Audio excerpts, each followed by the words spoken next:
Hey, this is Cookie Pirate, and I'm going back to the factory. And I will be fighting an optional enemy. There are actually a couple of ways you can avoid him. You can just not see him, or you could just give him the hentai comic, or you can just go straight to the boss.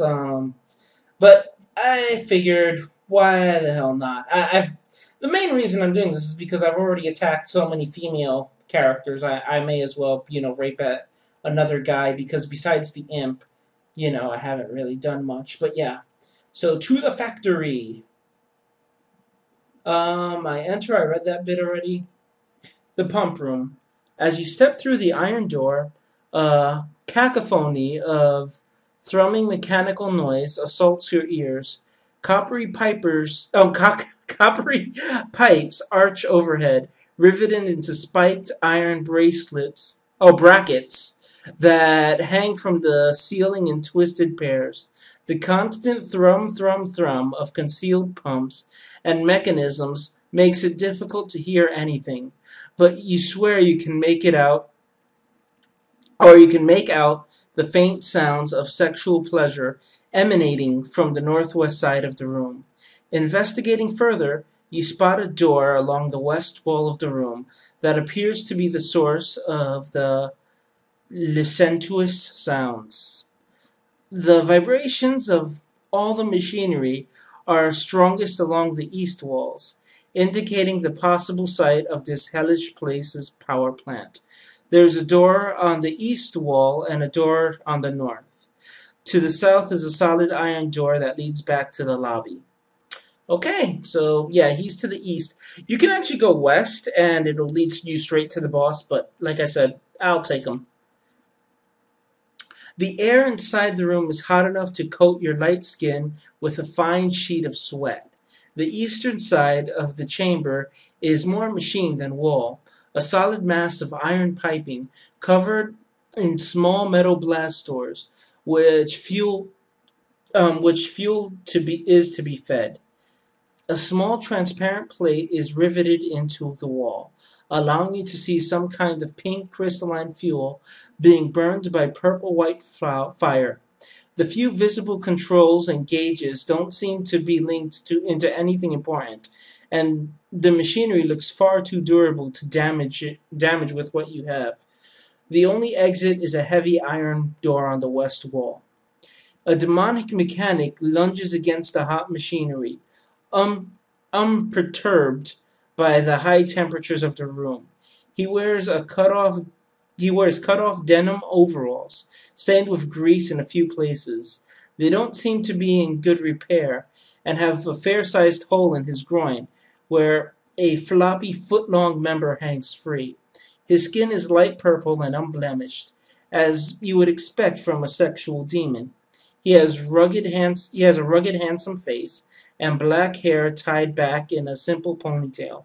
Two large curving horns protrude from his forehead, curving back along his skull, giving him a dangerous appearance. A narrow goatee grows from his chin, about 3 inches long and braided skillfully. He looks up and smiles, amused at your appearance. Okay, talk. The Incubus speaks to you with a calm, deep voice. And so the insect, unaware of its path, stumbles directly into the spider's web. Tiny insect, you have little to offer me, but everything to offer our facility. Why don't you come along quietly? I'm going to fight. You're fighting the Incubus mechanic. The demon before you is clad only in cut-off denim overalls, covered in stains of oil and other strange fluids. They appear to be in pretty rough shape. There is a large hole ripped in the crotch, allowing the demon's foot-long member to hang free. The skin is light purple and perfect, contrasting with the slovenly appearance of his clothing. His face is rugged and handsome, topped with a simple black ponytail and 2 large horns that sprout from his forehead like twisted tree trunks. He wears a narrow goatee on his chin that is kept skillfully braided. A cocky smile always seems to grace his features, giving him an air of supreme confidence. You see, he's in perfect health. So yeah, to the stinging thing. It says, Attempt to use your venomous bee stinger on an enemy. Be aware it takes quite a while for your venom to build up, so depending on your abdomen's refractory period, you may have to wait quite a while between stings. Venom, I have 100 out of 100. I don't think you can sting if you have less than 35.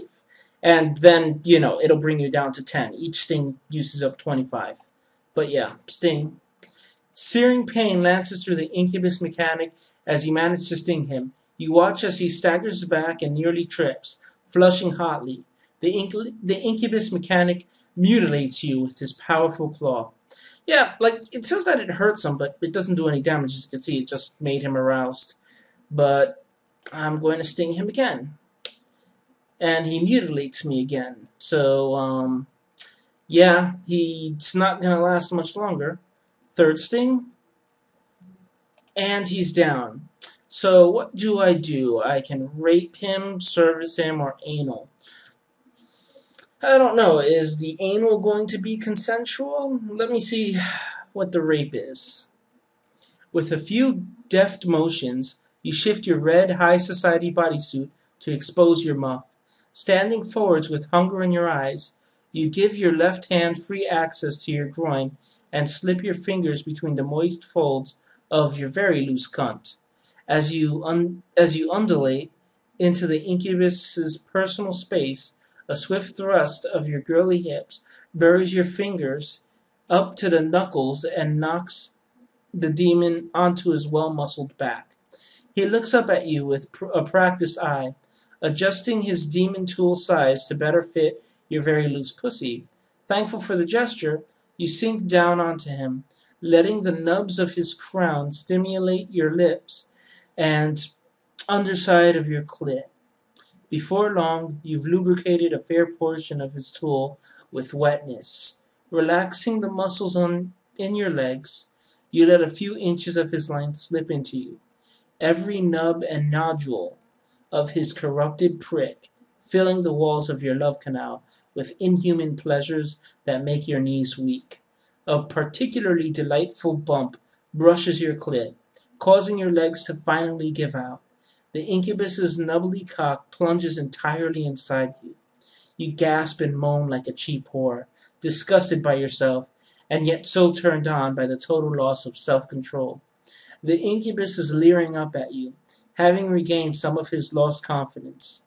Despite the lust, desire, and pleasure burning through the hot pole buried in your abdomen, you work up enough rage to grip his neck and with your left hand and practically choke him out.